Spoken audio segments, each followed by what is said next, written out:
Good morning, students. In the last class, you have studied about lines in three-dimensional geometry. Now, we will discuss about plane in three-dimensional geometry. Plane is actually a indefinitely extended surface which has no thickness. There are three situations under which we can determine the equation of a plane uniquely. The first situation is when you are given the normal to the plane and distance of the plane from the origin. Whenever I say normal to the plane, it means it is a vector which is perpendicular to the plane. Second situation is when we are given the point on the plane and you are given a vector which is perpendicular to the plane. Third situation is when you are given three non-collinear points on the plane. Now, one by one, we will discuss these situations. First situation is when you are given the normal to the plane and the distance of the plane from the origin. Basically, we'll call it as the equation of the plane in normal form. If you see in the figure, I have taken ON as a vector which is perpendicular to the plane, or we can say ON is the normal to the plane and D is the distance of the plane from the origin. Remember, the equation of the plane can be determined only when we take an arbitrary point on the plane. I have taken P as an arbitrary point on the plane which is denoted by the position vector R. We can find out the notation for vector ON because we are given the direction of vector ON as n cap and we are given D as the length of ON, means magnitude of ON. So vector ON will be dn cap. It means we are given the position vector of point P as vector R and we are given position vector of ON as dn cap. If I think of a vector np, so we can say that vector np will be r minus dn cap and this vector np will be perpendicular to on. It means r minus dn cap dot n cap should be equal to 0. If I simplify it further, we obtain r dot n cap equal to d. And this equation will be called as the vector equation of the plane in normal form. Suppose if I take a Cartesian form of the point P, means let the coordinate of the point be x comma y comma z and let the Cartesian form of n cap be Li plus mj plus nk. Not the Cartesian form, let the direction cosines. Why we are saying direction cosines? Because unit vector has all the scalar components as direction cosines. So we can assume that the direction cosines of vector n will be Lmn.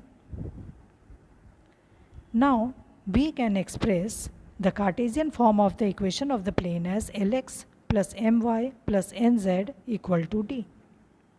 This is the Cartesian form of the equation of the plane in normal form. Now let us move on to the second condition to determine the equation of the plane. But there are few points that we have to keep in mind.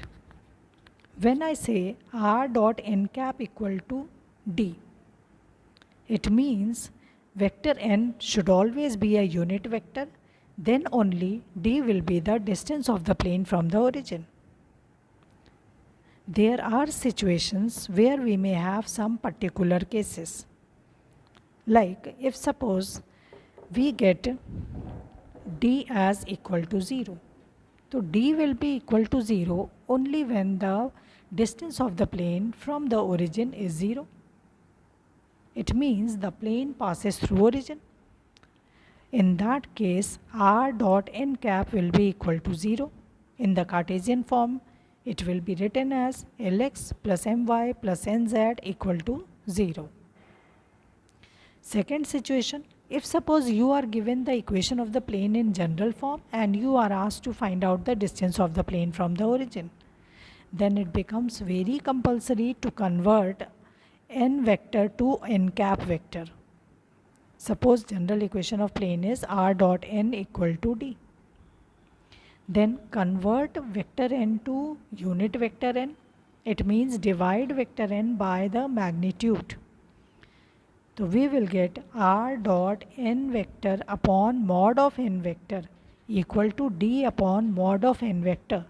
Under this situation, what we say that the distance of the plane from the origin will be given by d divided by magnitude of vector n, because we have to apply same operation on both sides.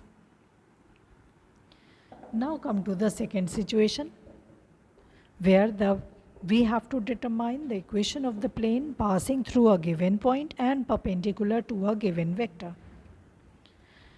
In the figure, you can notice that we have P naught as a particular point on the plane, and vector n is a vector perpendicular to the plane. Then we will take an arbitrary point P with position vector r. Means now we have got 2 points on the plane as P naught and P.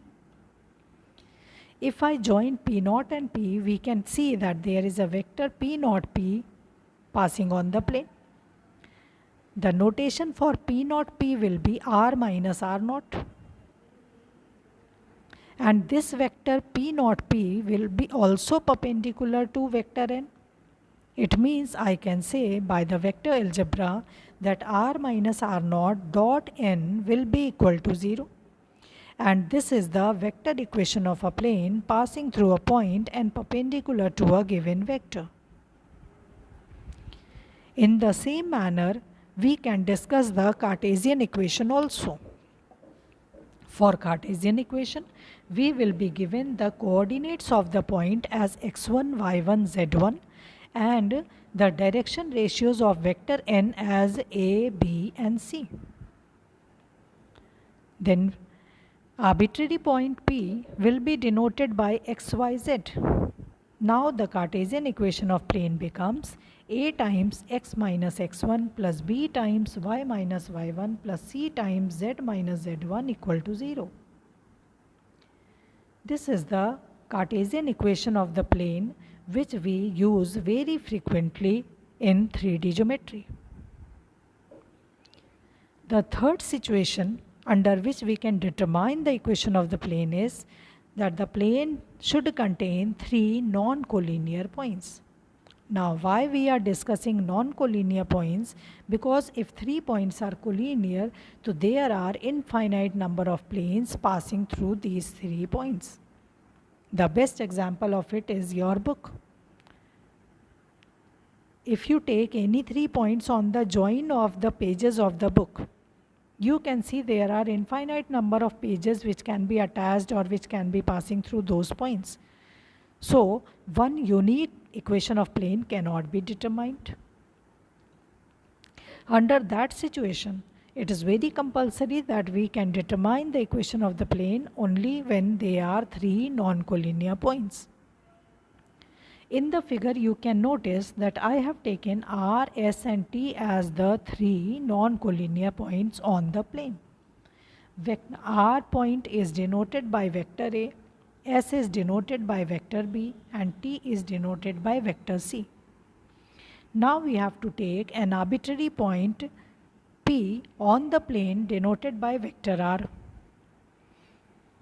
Now the situation that arises is that now we can see that RP, RS and RT are the 3 vectors lying on a plane, means these are the three coplanar vectors. And you have studied about the coplanarity of the vectors. If three vectors are coplanar, then their scalar triple product is equal to 0. So here also we can say that PR dot RS cross RT will be equal to 0. Now RS cross RT is a vector which is perpendicular to the plane, and RP is a vector lying on the plane, means RP dot RS cross RT should be equal to 0. So notation, vector notation of the equation of the plane will be R minus A dot B minus A cross C minus A equal to 0. Remember, the cross product will always be in bracket because those two vectors you determine the vector which is perpendicular to the plane. So we can see the description that we have taken A, B and C as the position vector of three non-collinear points, and R is the position vector of a variable point P on the plane. Then the vector equation of the plane is R minus A in bracket B minus A cross C minus A equal to 0. If suppose we want to discuss the Cartesian equation of plane under this condition, so we can say that the coordinates of R and S at T will be x1 y1 z1, x2 y2 z2 and x3 y3 z3. And let the coordinate of the arbitrary point P will be x, y, z. Then the equation of the plane in Cartesian form will be given by the determinant of x minus x1, y minus y1, z minus z1, x2 minus x1, y2 minus y1, z2 minus z1, x3 minus x1, y3 minus y1, z3 minus z1 equal to 0. If you observe here in the determinant, in the subtraction part, we are using the same coordinate. This is why, because we have made the three co-initial vectors on the plane. Now we will discuss the equation of the plane in intercept form. Now we are taking the situation that a plane intersects the three axes at three distinct points. Suppose it intersects x-axis at point A, y-axis at point B, z-axis at point C, then the coordinates of point A, B, A, 0, 0, coordinate of point B, B, 0, B, 0, and coordinate of point C, B, 0, 0, C. Now you know that 3 points are lying on the plane, so we can determine the equation of the plane. Now suppose the general equation of the plane is ax plus by plus cz plus d equal to 0. Now we have to find the equation of the plane in intercept form. So what we will do, we will satisfy these three coordinates in the general equation of the plane. And if we satisfy these coordinates in general equation of plane, what we see that capital A small a plus d equal to 0. It implies that capital A is equal to minus d upon a. Similarly, by satisfying the second point, we will get capital B as equal to minus d upon b and capital C as equal to minus d upon c. If I substitute all these values of A, B and C in the equation 1, we will see that minus d is common. X upon A plus Y upon B plus Z upon C is equal to minus d. If I cancel minus d from both sides, we will get x by A plus y by B plus z by C equal to 1, where A, B and C are x, y and z intercepts of the plane on axis.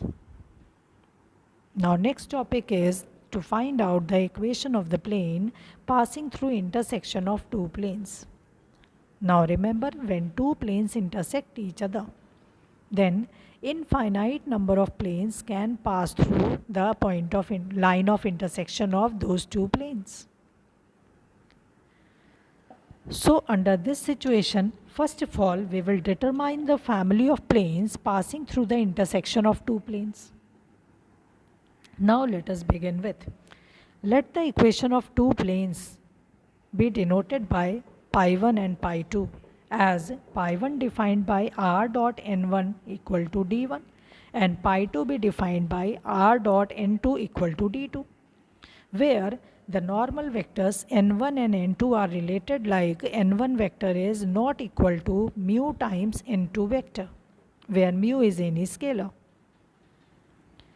Then we can say that the vector equation of the plane will be pi 1 plus k times pi 2 equal to 0. Means we can say r dot n1 plus k times n2 equal to d1 plus k times d2. This is the vector equation of the plane passing through the line of intersection of two planes. Now we can discuss the Cartesian equation of plane. Let the equation of plane in Cartesian form be given as pi 1 equal to ax, a1x plus b1y plus c1z equal to d1, pi 2 as equal to a2x plus b2y plus c2z equal to d2. Then the required equation of plane, or we can say the equation of the family of planes passing through line of intersection of two planes, can be given as a1x plus b1y plus c1z plus k times a2x plus b2y plus c2z equal to d1 plus k times d2, where k will be any scalar. Now we will discuss the coplanarity of two lines. If suppose two lines lie on the same plane, let the equation of the line be r equal to a1 plus k times b1 and r equal to a2 plus p times b2. Then what we can say that if I see on the line, we have a particular point a1 and a particular point a2 on the two lines. If I join those two particular points, we will obtain a new vector. The notation of that new vector will be a2 minus a1. Vector b1 is parallel to the direction of line 1. Vector b2 is parallel to the direction of line b2. Now it means we can say that b1 cross b2 will be a vector which is perpendicular to both the lines L1 and L2. Now a2 minus a1 is a new vector which is lying on the line, and b1 cross b2 is a new vector which is perpendicular to the line. It means by applying the condition of dot product, we can say that a2 minus a1 dot b1 cross b2 should be equal to 0. And this forms the condition for coplanarity of two lines. Now we will discuss about angle between two planes. If you see in the figure, we have taken the angle between two planes as theta. But you know that angle between two planes cannot be determined. We have to determine the angle between their normals. So if theta is the angle between two planes, then we can think of the angle between their normals also. Now the expression for finding out the angle between two planes will be cos theta is equal to mod of n1 dot n2 upon mod n1 mod n2. Why we are taking mod? Because there can be two forms of the angle between two planes. One the angle theta and other one it's a supplementary, same as in line. That is why we use mod here. Suppose if we are asked to find out angle between a line and a plane, to think of a line intersecting a plane and the angle formed between the line and the plane is theta. But as you know, we cannot discuss the angle between a line and a surface. So we will think of the angle between the line and its normal. normal to the plane. So if suppose I am taking the angle between the normal and the line as theta, the angle between line and plane will be sine 90 minus theta.